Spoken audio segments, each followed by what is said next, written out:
Salam saudara, kembali saya Rosi menjumpai Anda lewat program Aku dan Dia. Bagaimana kehidupan Anda selama menjadi orang yang percaya kepada Dia yang adalah Tuhan?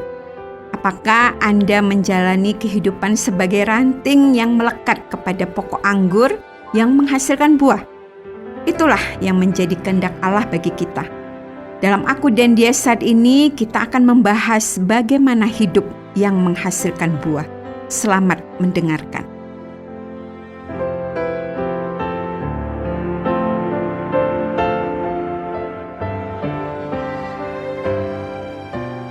Aku sangat senang bahwa di halaman rumah yang kami tinggal sekarang ini tumbuh sebatang pohon mangga yang sudah besar.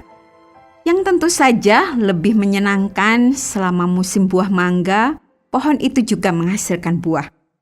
Walaupun menurut pemilik rumah yang kami kontrak selama beberapa tahun itu, biasanya pohon itu menghasilkan buah yang lebat dan besar, serta rasanya manis. Tetapi kami tetap saja menjadi senang walaupun buah yang dihasilkan tidak sebanyak yang dia ceritakan. Bahkan ukuran buah yang dihasilkan juga nampak kurang meyakinkan, karena ukurannya yang kecil dibandingkan dengan mangga pada umumnya.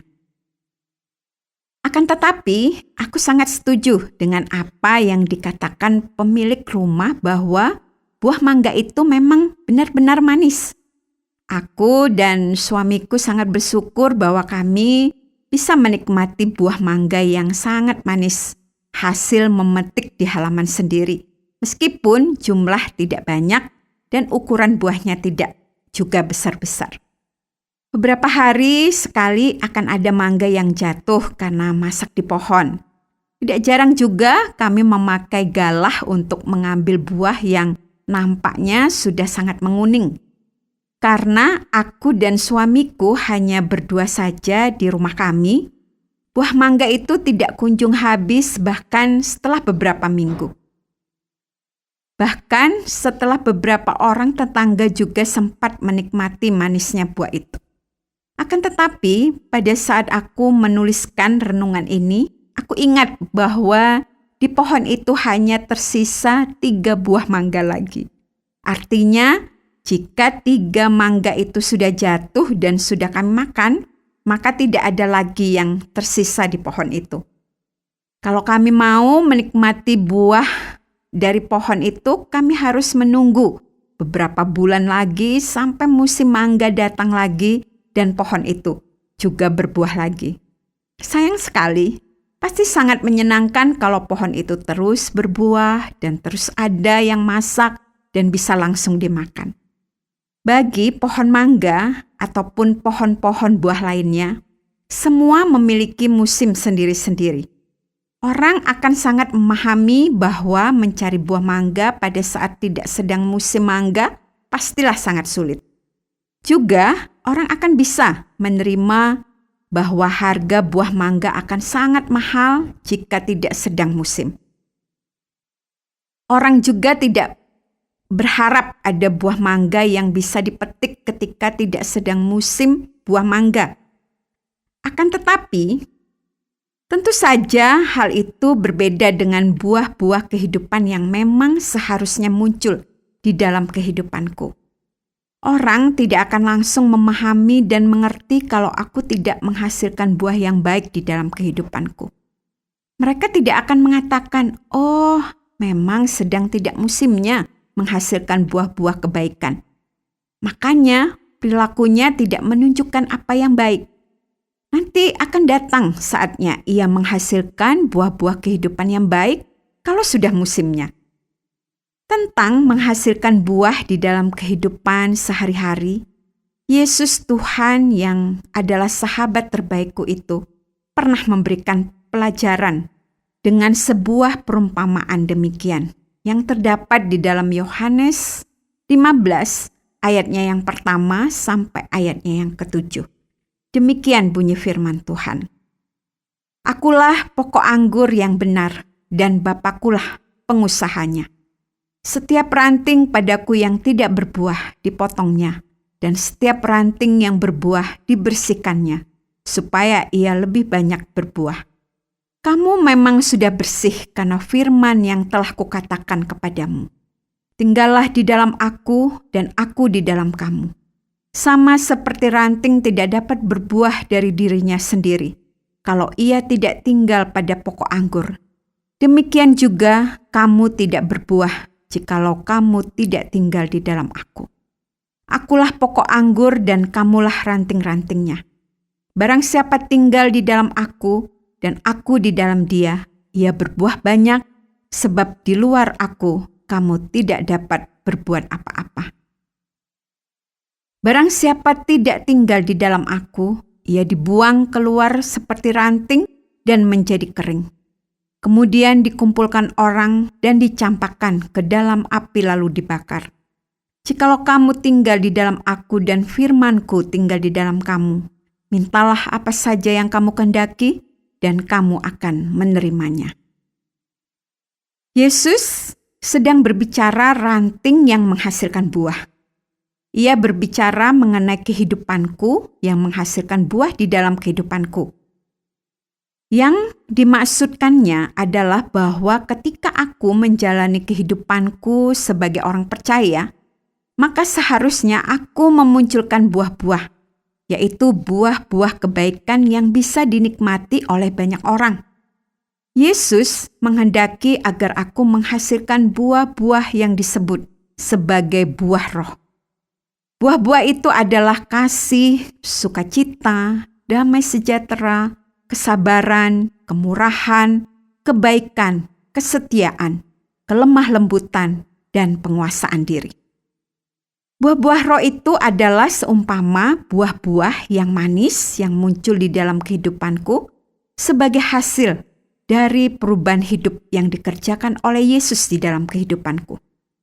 Ketika aku mengenal Dia dan menjadi percaya kepadanya, Ia menjadikan aku sebagai salah satu ranting dari pokok anggur, yaitu dirinya sendiri. Dan ketika melihat buah-buah itu, maka orang akan melihat perubahan hidupku dan nama Yesus dimuliakan. Orang bisa membayangkan apa yang akan dirasakannya ketika ia mau memakan buah mangga, papaya, nanas, anggur, dan semua buah yang lainnya. Karena semua buah itu memiliki ciri khas yang sangat berbeda, satu dengan yang lainnya. Orang juga seharusnya bisa mengetahui apa yang akan dinikmatinya di dalam kebersamaan mereka denganku. Karena aku adalah ranting dari pokok anggur itu. Aku ingin bahwa buah yang aku hasilkan juga tetap muncul senantiasa dalam seluruh waktu kehidupanku. Sehingga kapanpun orang melihat hidupku, mereka bisa mengenali Yesus sebagai pokok anggur dan sumber segala kebaikan. Betapa menyedihkan bagiku kalau ketika orang berinteraksi denganku, mereka tidak bisa merasakan buah-buah itu muncul di dalam apa yang aku katakan atau lakukan. Apalagi jauh menyedihkan kalau orang justru melihat buah yang pahit dan tidak enak dari hidupku. Sehingga bukannya mereka menjadi tertarik untuk mengenal Yesus yang menjadi pokok bagi hidupku, mereka justru semakin menjauh darinya. Dan syukurlah Yesus memberikan janji bahwa hal itu bukan sesuatu yang mustahil bagiku. Ia mengatakan bahwa aku bisa menghasilkan buah-buah yang demikian kalau aku mau tetap tinggal di dalam Dia. Ia mengatakan, barang siapa tinggal di dalam aku dan aku di dalam Dia, ia berbuah banyak, sebab di luar aku kamu tidak dapat berbuat apa-apa.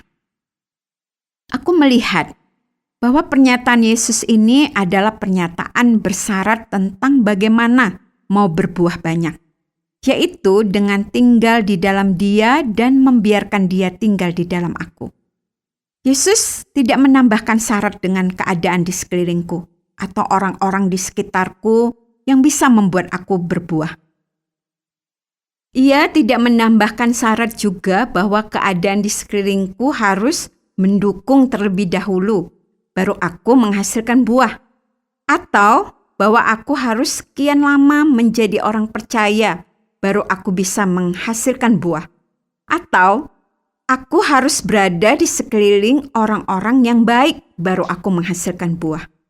Satu-satunya syarat agar aku menghasilkan buah adalah dengan tinggal di dalam Dia dan Dia di dalam aku. Jika aku mau sungguh-sungguh menghasilkan buah yang baik demikian, yang membuat orang lain akan menjadi tertarik untuk ikut juga mengenal Yesus, maka aku harus memastikan bahwa kehidupanku selaras dengan kehendak-Nya bagiku. Ketika hal itu terjadi, maka buah-buah roh yang aku munculkan tidak tergantung kepada musim, tidak tergantung kepada apa yang terjadi di sekelilingku, dan tidak tergantung kepada apa yang dibuat orang terlebih dahulu kepadaku. Satu-satunya sumber yang memungkinkan aku menghasilkan buah adalah dengan terus tersambung melekat dengan tinggal di dalam Kristus. Aku harus mengevaluasi hidupku. Jika aku tidak bisa menghasilkan buah-buah roh, mungkin aku sedang terputus dari sumber itu. Kita dipanggil untuk menjadi berkat. Janganlah hidup untuk diri sendiri. Itulah yang dia rindukan bagi gerejanya.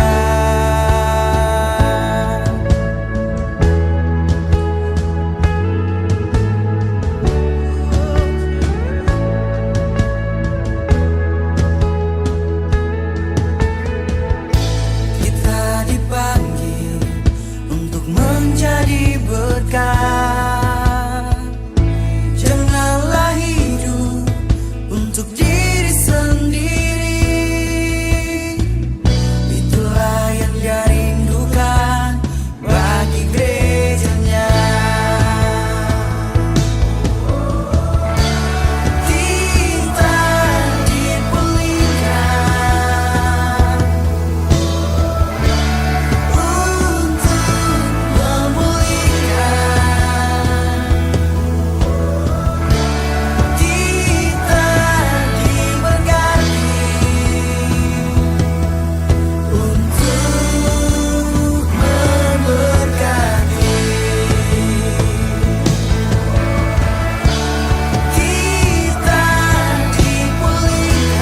diberkati untuk memberkati.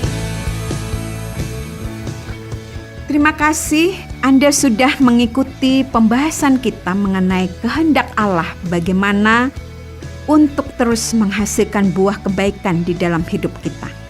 Satu-satunya cara adalah dengan terus menghubungkan diri kepada Yesus yang menjadi sumber yang memungkinkan kita memunculkan buah kebaikan apapun. Kalau Anda ingin tahu lebih banyak lagi tentang bagaimana terus menghasilkan buah tanpa bergantung kepada musim, atau Anda ingin mengetahui lebih banyak tentang pribadi Yesus yang adalah satu-satunya sumber kebaikan bagi kehidupan kita, kami siap untuk menjelaskannya secara lebih lanjut untuk menolong Anda lebih mengenal Dia. Atau kalau Anda ingin kami doakan, silakan Anda menyampaikan setiap pokok doa Anda kepada kami. Kami akan dengan senang hati mendoakan Anda. Anda dapat menghubungi kami lewat SMS atau WhatsApp ke nomor 081 333 777 386. Sampai jumpa, Tuhan Yesus memberkati.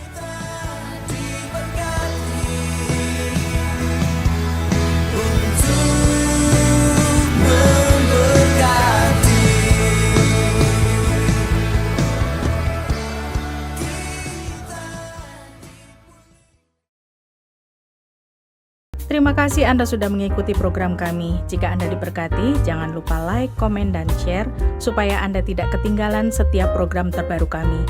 Jangan lupa juga untuk subscribe channelnya dan nyalakan loncengnya.